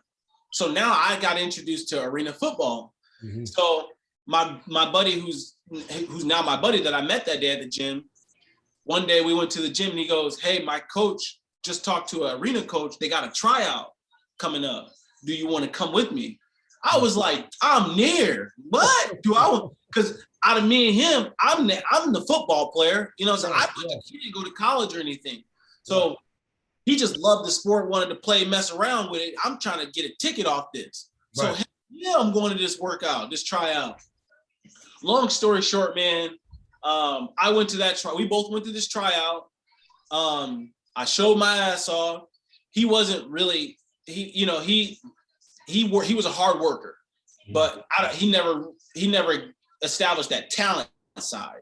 And I think once you get in front of guys at the arena level, at least there's some talent there. There's more talent than you're probably used to, especially little old Iowa. Like everybody seems talented to us, you know what I'm saying? But see me in the weight room though. You know, that was our thing. See me in the weight room. But anyway, long story short, show my ass. He invited me to that workout and I got signed from it. He didn't even get signed from it. So boom, that was how that kind of happened I finally, and then so what happened was I went to that tryout and then we came back home and I went back to school like the next week. And I was just like, I wasn't playing football, you know what I'm saying? I watched the senior game on the Decatron from my dorm room, you know, big screen. I watched that on senior night. I was crushed, bro. Like, man, this is my last year, whatever. So I'm just down. You talk about like these depressive moments, these, you know, I was probably going through all of that and didn't realize it, you know, at the time. So, so that was college. That's why I said college was really hard, bro. Just, it got so hard, man. It was, I still don't even know how I got through that. But anyways, so I didn't, and mind you, I wasn't a bad kid, but school wasn't that important to me. Like I knew I had to go to class, but was I taking much from it? Not really. So I didn't want to just be at school, you know. Now I'm watching these guys finish out their year. I was like, bro, get me out of here. So about a week or so later, that coach called me and was like, hey, we want to sign you. Bro, I picked my shit up out of the classroom and left college. My senior year with 3 credits left, bro, to get my undergrad. I left. I was like, oh shit. For professional arena football. Yeah, like, oh yeah. And mind you, I was at odds with all the coaches, the football players. None of them they didn't work harder than me. They weren't the athlete. Like I was clearly, bro, a better athlete. All of this shit, like I'm checking off the boxes. So when I get this call, I'm like, I'm gone. There is no reason for me to be in this town in 2000. That's your out in a way. Like that's your out in a way. Yeah. Boy, I was like out of there. Leave me up. I'm gone. Right. I'm out of this joint. That was kind of like my moment of like, all right, thank you, God. Like somebody care about me. Like something's happening. Like, and I just went through probably two of the darkest years of my life, my junior, senior year, to now I got this opportunity. And that's when I learned, that was the exact moment I learned that hard work pays off. That was when I learned that hard work pays off, because mind you, that's when another day, another opportunity came about too, when I was in college. I don't know if you remember, my ADAO thing. Oh yeah, of course. Because I didn't have nothing going for me. I had to develop my own motivation. So another day, another opportunity is like, man, if I ain't got nobody riding with me, I'm just going to work hard every single day. Mm-hmm. That's when I knew that hard work paid off for me, when I got that call, because I went to that tryout and I showed my ass. I had some staggering numbers, bro. Like when I look at some of the shit I was doing, now mind you, I was $175. I was no injuries, you know what I'm saying? Like I'm in this L drill like none other. Like every coach that can sign me be here, you know what I'm saying? Like, so man, that was some of the hardest times, but one of the greatest moments of my life when I got that call, because then that kind of opened my mind up to, and it kind of springboards you in a way. Yeah, springboarded me, a fresh start. But you know what it also did though? It also showed my dad that like I wasn't gonna quit, because he had told me, if when shit got hard, you're gonna always quit, and I didn't quit. I didn't give up. Right. I took a leap of faith, driving 10 and a half hours on a car that I didn't even think could drive, an hour to college, all the way out to Dodge City, Kansas, tried out, man. And the rest was kind of like history. Yeah. Did you, like, once you signed with that team, did you foresee yourself playing? Because I only played 2 or many years, but I think you played like, what, 5 or 6? Yeah, I played like 5. Yeah. 5 did you see yourself in that? I mean, obviously in that moment, it's always hard to be able to tell the future. But did you know or see yourself saying at the end of this thing, I played 5 professional arena football seasons, and to a lot of people, to guys that make the NFL or CFL, that may not be a big deal, right? But to your average Joe that wasn't even a starter in high school, we have jerseys. Like I literally got my Barnstormers and my Green Bay Blizzard jersey in my office that I'm about to get framed soon, because it's like, I've learned as I got older, bro, we have to celebrate ourselves. To guys in the NFL, maybe that's not a big deal, but a guy that played at Upper Iowa and left, with the not so good relationship with the coaches, to still play 5 professional arena years, to still have and build relationships and cultivate relationships with your former teammates, guys that played at Hawaii, Iowa, wherever, all these different universities, man, that is something to celebrate. And I had to learn that even again through therapy, because my jerseys, this is the first time I ever hung this jersey up, bro. This stuff used to be in my closet, man. I never. And I'm looking at that jersey like, damn, like, and you know what I'm saying? And that's what I'm saying. Like I had to learn that what we did do, the accomplishments that we did obtain, that stuff is valuable. We have to understand and know that it's valuable. Because for years I thought that I underachieved. I never wanted to talk about anything football. All my other jerseys was knee deep in my closet. Like I never wanted to talk about anything, bro. But as you get older and see, like that stuff is still an accomplishment. So could you see yourself playing 5 or 6 years when you first signed with Fort Dodge, and then to see all the other teams that you did play for now? Is it kind of like a crazy feeling? Yeah, it's crazy, because again, I like to try and tie this all in and make sense. That very first talk you talked about when you said your dad was telling you those people won't be much, you know what I'm saying? And all those coaches in college, they didn't play at the next level. Right. So they weren't making anyone believe that it was possible. So when I signed that paper, that was like a mush in their face, like, told you so. Like, right. I could do it. First of all, it may not be the NFL, but told you I could do it. Like, right. So, man, it was a huge moment. But as far as seeing the longevity of that, no. Like, I mean, because like you said, people think arena football, it's just this and that. Man, there is athletes. There's former NFL guys. There is elite athletes. Yeah, I mean, it's something, like you said, to celebrate. And I didn't know that until maybe I still haven't realized it. Maybe I still feel like I haven't done much, because survival lifestyle, you got this goal in your mind. If you don't reach it, you feel like a failure. I never had those conversations. Maybe I need to talk to somebody, but these conversations help.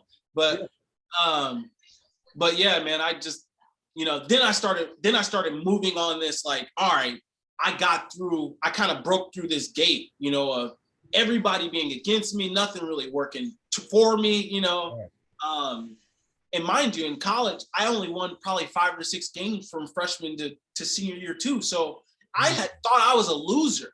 I thought all of this hard work I was just a loser anyway. Right. You was losing to high school, losing to college. Yeah. I understand that, man. And then I got to arena football. In like the first game, I had a pick 6. I almost died, bro. I had so much success. Yeah. And to see people like actually cheer for you, and like, in the arena, the domes can be kind of loud, and yeah.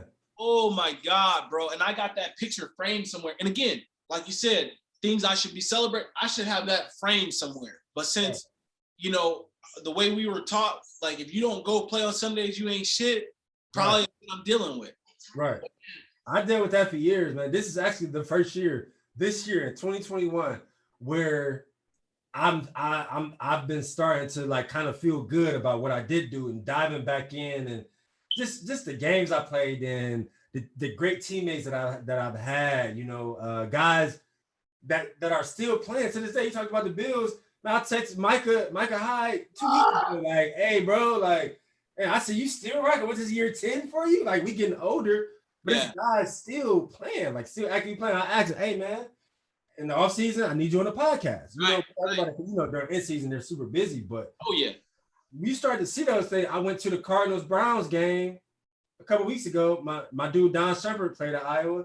He's the assistant running backs coach for the Cardinals. Wow. You got me tickets. I mean, so it's just, when you start seeing those, like I said, the relationships that you've cultivated with your teammates, and especially a guy like you who played at Upper Iowa, but then you play for these professional arena teams, and you meet players from these kinds of universities, and you're able to build something with them. Like, obviously, me and you would have never even met or been able to build if we weren't trying to play football for the Iowa Barnstormers. Right. So, like, go ahead. There's one, I wish I would have learned how important it was to build those relationships, throughout those years of playing, because, man, like, imagine if one of my teammates did go be a head coach for the Giants or something. Yes. And he always, you guys were tight when you played, and you got a love for coaching. Right. And I make a call like, man, I need a spot. I never learned, like, man, that next person could help you. I didn't know that. Yeah, I didn't either. We made to the party, bro. I learned that when I met my fiance, and how she was raised, and how it is so much about resources and who you know. Yes. And now I feel like I'm so late to the party. Like, damn, who did I know? Who can I? Which is why I wanted to be on this podcast, first of all, because I'm like, man, no, this makes perfect sense. Like, I need to do this, like, on a number of levels. Like, for one, it's something I want to do, but I know this guy. I live with this guy. Like, it is about coming together. It's about building those relationships, because, bro, we need one another. Like, I was never. And it's crazy because, like, us as black men, I like to talk about things like this, but it's like, I think that the environments that we come from, for whatever reason, and I can't pinpoint it, but it just seems like we don't look out for each other like we should. And then when you talk about other races, like whether we're Hispanic, Caucasian, whatever the case may be, that's what they do. Like, oh, you say you want to do this? Okay, I know a guy. Let me give him a call and say, oh, you say you want to do this? Okay, I know a guy. Let me give him. But with us, it's like, oh, you say you want to do this? It's more so demeaning. Like, well, damn, why you want to do that? Instead of, oh, I know a guy. Let me get him on the phone for you. Like, it's like, bro, exactly that. Like, it's almost like, okay, this is what you want. Here's what you need. Like, on the other side. Like, for us, it was like, you ever heard the analogy, crabs in a bucket? Yeah. Dog. Somebody else told me that too. And again, it sticks with me to this day. Yep. We are like crabs in a bucket. Like, we are yanking down the next person that's almost out of there, when we didn't even realize helping that brother or sister get up out was going to be a gateway for us. Exactly. Didn't even realize that. And that comes from that survival mentality. Like, I'm willing to cut off the next guy's head if it benefits me right now, when I didn't realize, like, his opportunity enables mine. Right. You know what I'm saying? Like Right. we didn't have that mentality, and that comes from, you know, it's a double-edged sword. This survival mentality, like, yeah, it'll get me through some tough times, but man, it could also be my detriment too. Like, damn, I should have been building these relationships. I should have been keeping in touch. So when you talk about growth throughout this last like year and a half, that is an inkling of my growth too. Is like, let me start reaching. Let me get on this LinkedIn and see who's doing what they're doing. Let me see what people are doing. Let me just see what's out there. Right. Oh, my old buddy from middle school, he works for this, you know, top grade medical device company. Let me just chat with them for a bit because I might need this guy now. Right.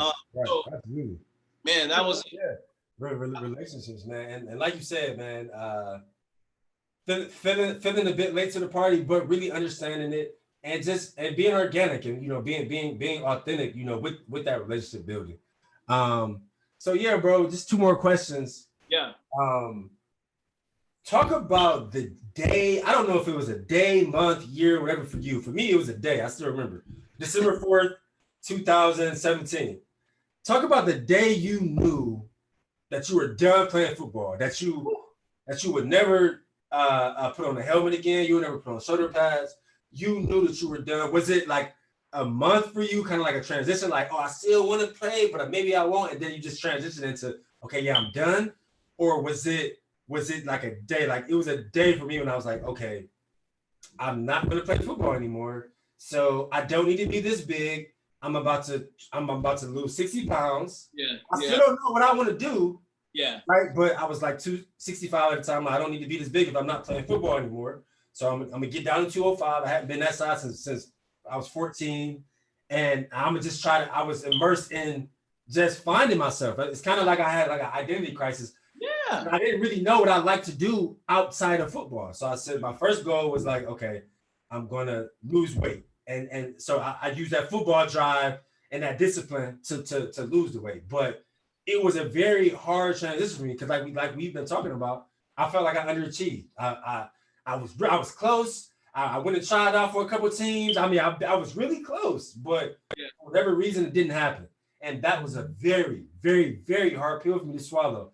And it took me a while to swallow that pill. It was not easy. And I know some guys, my dude Don Shumpert that coaches for the Cardinals, we talked about his transition. It was easy for him. He knew he went to a few mini camp trials with the Chiefs and the Bears. He knew he wanted to coach, and so his segue or you know into coaching was a bit easier. But some guys' transition is tough, and it was hard for me. It took me a while to get over it. So just talk about that day or time you knew you were done. That you had mixed emotions. Was it a good day? Was it a bad day? Just talk about that a little bit. Yeah, it was. If you don't mind, I want to ask you a question because when you talked about like that moment when you tried out for these teams, you got really close and then it didn't work out. And because I read some books about like Olympic athletes who deal with that. You know, their training processes. They're training 4 years for this one moment. One moment, yeah. You know, it could be mentally. I mean, let's talk about Michael Phelps, for example. Like somebody who one of the greatest athletes ever, who's got, you know, who developed these mental health issues that he obviously now can manage or whatnot. But I think my question is, do you think that the reason why you want to help people in this space is due to maybe that one of like that moment? Do you think being let down so much and not really knowing where to go eventually led you to find your own way through this space? So for me, I had to take a deep dive back into my history, and I was serious about it. So I went back and I tried to think about what things did I do before I started playing football. I started playing football at 9, and I just got good at it. I was immediately good at it. So I started lifting weights, and football, for less of a better term, it took over my life. It was football. I mean, it was sports because I played basketball as well. It was sports and academics. Those are 2 things that I excelled in. I always excelled in academics, and I always excelled in football and basketball. So I went back into my childhood and I said, man, okay, I was in a dance group in middle school funny enough, I know that's funny. Yeah. Dance group in middle school. I used to win like all of these like memory things, all of these like spelling beads, and we used to have those competitions, like those fat competitions where it's like, what year was Abraham Lincoln? What year was Abraham Lincoln born and stuff like that. I used to win those. Yeah. We used to have study guides. I used to win those, and I used to like act in plays. And so I was like, man, all that kind of is like in an art space, like it's like a storytelling space. So I didn't know if I wanted to be like an actor or a writer or a host, but I knew I wanted to tell stories. And like a podcast, we're telling stories, but these are real authentic stories. These are not made up stories. Yeah. These are real stories. And then, so, okay, I'm like, okay, maybe I can host a podcast, but I didn't know how to do that. Maybe I can act or do some auditions, but I didn't know how to do that. So as I started to like learn the industry and all these different things, finding my own niche, for me, it was more so just what made me happy, what brought me joy. I didn't think about the money. I didn't think about any of that. It was what brought me joy. Like, man, so now I work in revenue cycle. I'm a revenue cycle manager, nice salary. I'm really feeling really blessed right now. But the thing that brings me the most joy is when I can get on this mic and I can talk to guys that I know who are former teammates of mine. We can talk real, authentic stories. This is like the highlight of my week, whether it's at night during the week or on the weekends.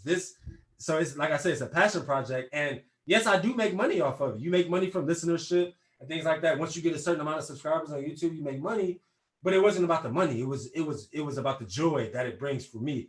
Because I know even the conversations that we used to have in the apartment, I in my head like, damn, this dude got a crazy story. Like even back then in 2016. Yeah. So now, fast forward to 5 years later, it's like, man, of course I got to get DaeJohn on the podcast because we got to talk about this. We got to unpack this a little bit because back then, we were just football players trying to figure it out. I still was trying to play. You were still trying to play. Yeah. We were trying to figure out how we're going to get to practice. Yeah. in those blizzards. I love it, bro. So to answer your question, I just was curious. I had that on my mind. I wanted to ask you. That's why I just kind of asked you then. But to answer your question about like the moment I knew it was done, I think it was because because I know you finished out the 2016 season. I only played 2 games. And I think you played like another year or another 2 years after that. Yeah, I came back because we had went through a new coach almost every year there. Yeah. But I think it was some coaches that had came in, and that's when I started to learn that like certain coaches will bring in their guys. Like I didn't know that like coaches had like their guys. That was new to me. I'm from Iowa where, if you work hard, you're going to play. So boom, I was hit with this politics side again. Now, mind you, I had already gone through a couple of years of, self-discipline. Like I ain't answering I ain't got to answer to nobody. So I probably didn't handle situations the right way when I was faced with these moments of politics again from people that looked like me. Yeah. That was tough. That was, that was even more tougher. That was hard for me. So I think it was probably 2018. I think I was like, okay, or maybe 2019, one of the years. We won quite a few games actually. But it just got really heated in the practice. Coach wanted to play his guy. And I remember some guy on my team was like, yeah, we got this guy coming in this week. That was always the talk. It was this guy coming in this week from blah, blah, blah, blah. And boom, this guy came in and coach played him. And I was just like, man, this is really real. Like, I'm really not traveling. I'm not, and mind you, I'm still trying to get to that next level. We still think we're going to put this film together so we can get off. Yeah. And here's that last year, bro, I had 7 picks, I think, in like probably 7 or 8 games because I had 3 in one game. So and I didn't even start the first 3 games. Dude, coach's guy was playing, got hurt. Yeah. So I came back into the starting lineup, from off the year, balling. Buddy comes back after I got 7 picks, right? So we like 9-1 or 8-1 or something. We finna go down to Wichita and play. You probably remember what's his name? McCullum. What's the quarterback's name? The quarterback. Yeah. It was like it started with an M. Yeah. Yeah, I remember him. He was still in Wichita at the time because he was there when we went down there and played them. He lead the IFL in all passing yards now. He signed with the Nighthawks like the other day. I saw it. Okay. But anyways, before that, so we went down to Texas. I had a CFL tryout with Saskatchewan. They came into Texas. Okay. And so the team was in Wichita, but the tryout was, I think, in Dallas or somewhere. Yeah. So I got 7 picks. I got an agent now. Like, wow, it's really about to happen. Right. I remember we talked about that too. Just on how to market ourselves. Because when I left after those 10 games, I got an agent. Well, I already had an agent. He didn't actually the one who told me to play Arena again, get some new film. But you were telling me that you were talking to a couple guys. You had a couple prospects like we were going to sign with. So you had did everything that you were supposed to do with that play. Got an agent, balling. Now I'm balling. And you know what? I knew it was real because I didn't even go looking for it. Like I had people calling me. I don't know how they probably got through so I just signed with this guy. Like, all right, I got an agent now. That's all I need is to get in front of somebody. Because every single time I got in front of some coaches, I showed my ass. So I knew if it was time to work out for somebody, I was getting signed. Yeah. So I think the workout was with Saskatchewan. They came into Texas, and I think it was in Dallas or something. It was like a couple hours from whatever little major city was close to Wichita, within a couple hours. Boom, we go into Wichita as a away game. Obviously, we fly down there. I think our games were on Saturday. I can't even remember, but I was trying to tell my coach who he didn't mess with me. I wasn't his guy, right? So he ain't trying to help me get to this workout next level, right? Nothing. He wanted to see his guy ball.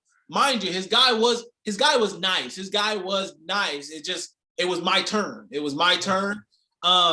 So I got my film now. I'm buzzing. Like I'm coming into the week. The camera's following me. You know what I'm saying? Like I'm the guy. I'm pregame. Player to watch. All of this stuff.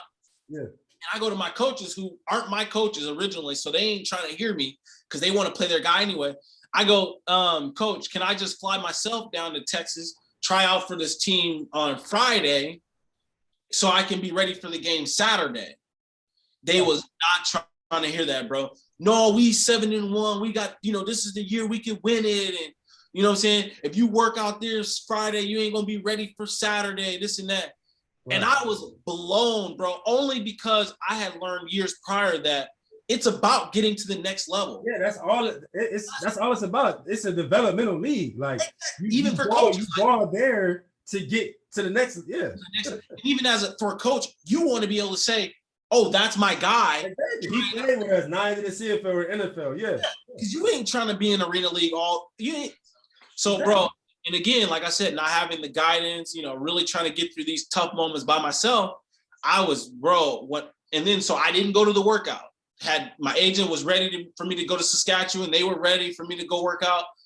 I thought I was making the right decision by saying I can't go to that workout. I'm gonna play for my team, bro. Guess what? That whole week was so bad for me. The coach didn't even play me that game. He didn't even play me against Wichita, and we were like both teams had only lost one game at the time.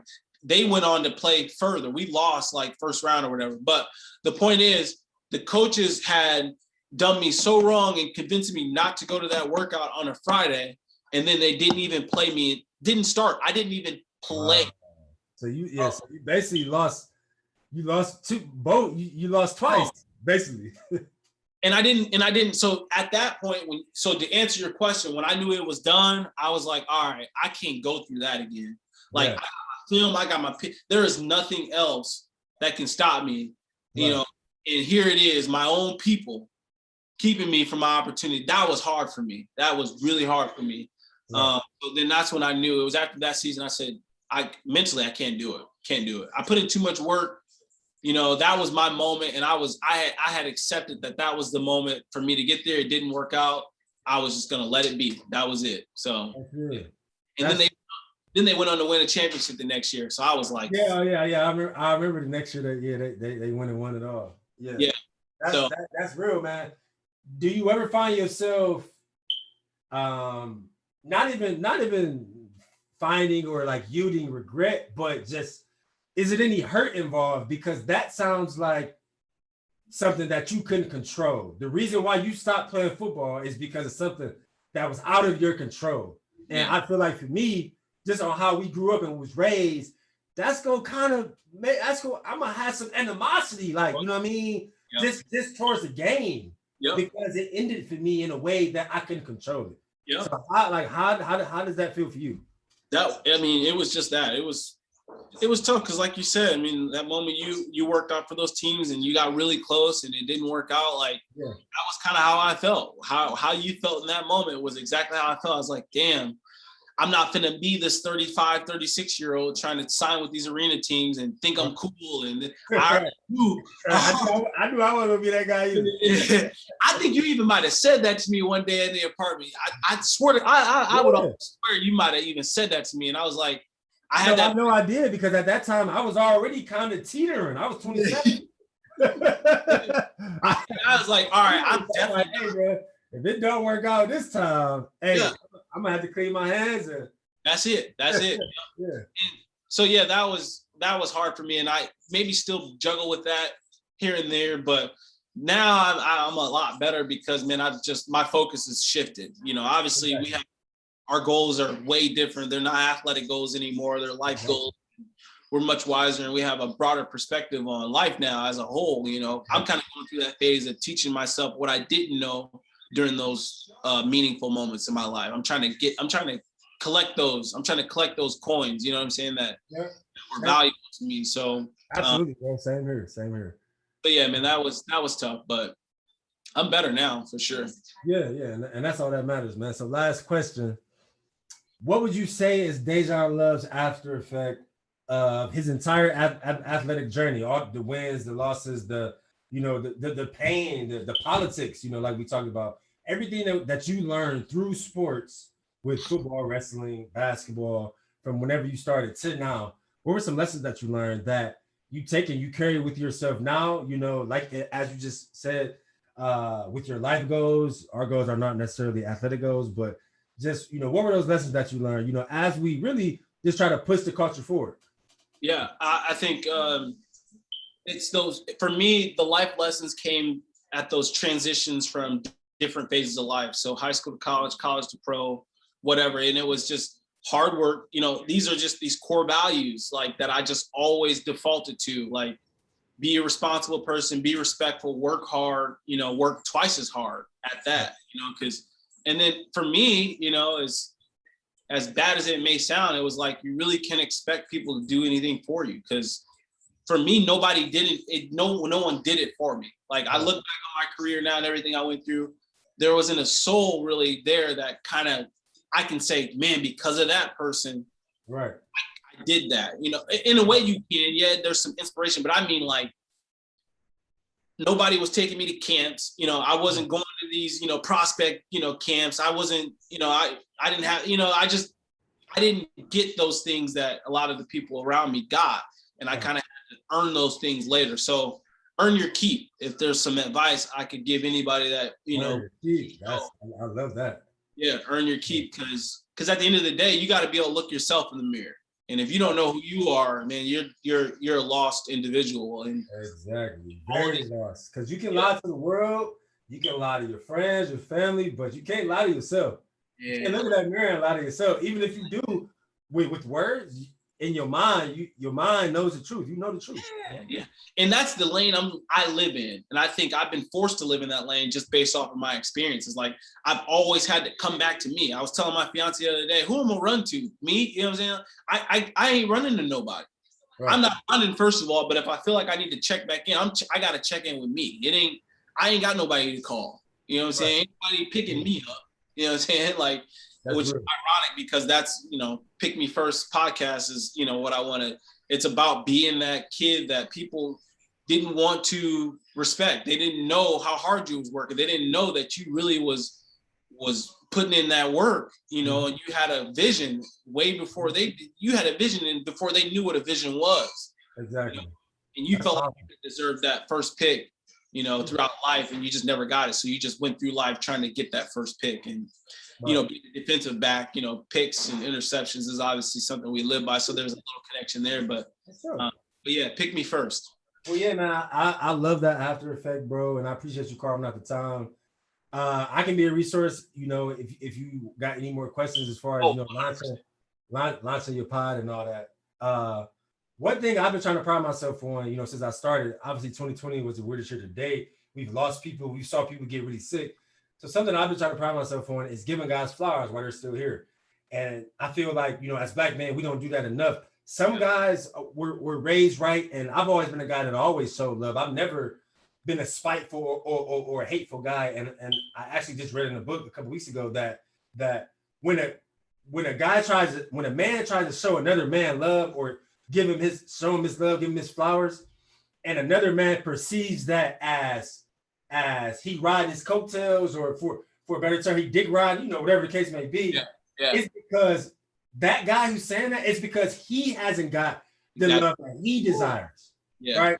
So that's, I've been trying to pride myself that giving all my guests their flowers, man. So everything that you've accomplished, putting on for Waterloo, Iowa, playing 5 to 6 professional arena years, coming from a Division II, in which you didn't have a good relationship with, to what you do now, man, giving back to the community and doing amazing things there.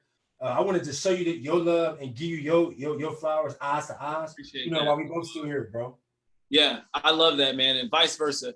And like I said, I wish these were conversations that we had when we were younger, and it was about helping the next man. Because boy, is it ever true about those crabs in a bucket, and maybe it affected us, and maybe it hindered us, or me at least, because my mind wasn't open to that idea, and I didn't understand it. Now I realize, man, you got to help the next person. You got to help the next person. I think that's where some of the motivation comes from with my podcast as well. It's just, I can't go through all of these experiences and not share them. That's selfish for me, and I think you would agree with that as well. Like, this is going to help the next person that gets to that transition phase in their life and not really know how to handle it. Or maybe not even expect it. They think that they're just going to get there, and they don't realize that, no, there's a process. There is a process, and you're going to figure out who you are at some point, or at least you're going to have a moment where you're going to have to dig deep. And people like me and you, obviously, we had a lot of moments where we had to dig deep, and in some ways probably still digging and trying to figure it out. So just to let the next person know, like, it ain't glitz and glamour like it's supposed to be. And at the end of the day, when you go through all of these experiences, you'll learn to appreciate that almost more than the moment that you had envisioned, So yeah, man, like I could tell you my stories and not even get to the big moments, because everything that got you there is really, and I don't want to sound like, this philanthropist or anything, but Kobe said it best. Like, he immersed himself in the process. Like, he had believed so much in the process that the outcome didn't matter. Like, if he knew he was outworking every single person, the outcome didn't even matter to him, because he was going to get the result. So just, if I had to give any advice, at least, immerse yourself in the process and expect there to be hiccups, because if there isn't, how do you learn? Exactly. Nobody wants the good story. Nobody wants to listen to the kid whose dad played in the NBA and then they got drafted first round. Nobody cares about that. So, it's always gonna be roadblocks, and you got to be able to fight, man. I love it. Yeah. Well, man, I tell you what, like you said, we had a 30-minute block, and we definitely tripled that. And we tripled that. Now it's time to watch this game. Hey, best of luck. But it still go Browns. yeah, we gonna see about that. But it's all up, bro. And I hope that we can have another conversation on your show, and then maybe in the future you can come to my show. I would love to be on your show, bro. And an idea that I have is actually having a roundtable. So I just had a coaches roundtable with Don and another guy, Ephraim Reed. He coaches for Michigan State. So my next idea is getting you and maybe a few other guys that played at D2s or smaller colleges, and us all, 45 people, just having a conversation about the journey, about some nuances, what you went through as opposed to what they went through, things like that. So that's the thing about these pods, bro. I mean, you can expand, you can have roundtables, you can do live things, you can do things on Zoom. I mean, I truly believe it's one of our hidden treasures. I think we discovered something that I think is going to really, maybe we might not see it, but think about just if I were to leave you with something, and maybe you do think about this and maybe you don't, I don't know, but think about what this is going to do for the next person. Right. Like, even if it takes you 10, 20 years to get to where you want to be, think about what that is going to do for the next person. Dog, to me, helping people is what fills me up. You know what I'm saying? Like, man, save the dollar for the next guy, because I'm going to get mine. I'm just trying to help the next person get theirs, you know? So this podcast and what you are doing, I mean, it helped me. That's why I'm here. You know what I mean? I needed the experience from a viewer standpoint, because I need to see how this works. You know what I'm saying? So, man, you're already helping people, and just know that, man, this is gonna open the floodgates for more people that go through what we went through that look like us and who don't. So. Definitely, man, and I appreciate the support. Like I said, any questions I can answer, I'm definitely a resource. I'm a year and a half in this thing, and I'm only trying to expand as far as doing more live in person interviews with real productions. I mean, I've learned so much, in the past year and a half, and it's only growth. And again, like I said, it's a passion project. Like, it brings me joy to help people to tell these organic and real conversations. So absolutely, I appreciate you for joining, man. And yeah, man, I'm sure we'll talk soon. All love, bro. Take care. Go Steelers. Go Browns. All right, bro. Thanks, bro. Later. Yeah, so I thought that was a great episode 69 with DaeJohn Love. He works in law enforcement in the West Des Moines, Iowa area. If you listen to this whole episode, obviously you can tell he has a very powerful story. And we were roommates when we played for the Iowa Barnstormers in 2016. So, I thought we had an amazing conversation. If you are listening to this episode on Apple Podcasts or Spotify, wherever you get your pods, please rate us and leave us a review. As you know, listenership is one of the ways that we make money. If you are watching this on YouTube, please subscribe to LeBron Daniel TV as we try to get our subscribers up to the point where we can garner more sponsorships. And yeah, super excited for episode 70. Until the next time, peace. Subscribe to LeBron Daniel TV, but you already knew that, where we dig deep and find our hustle. And every single day, we are better than yesterday. Subscribe.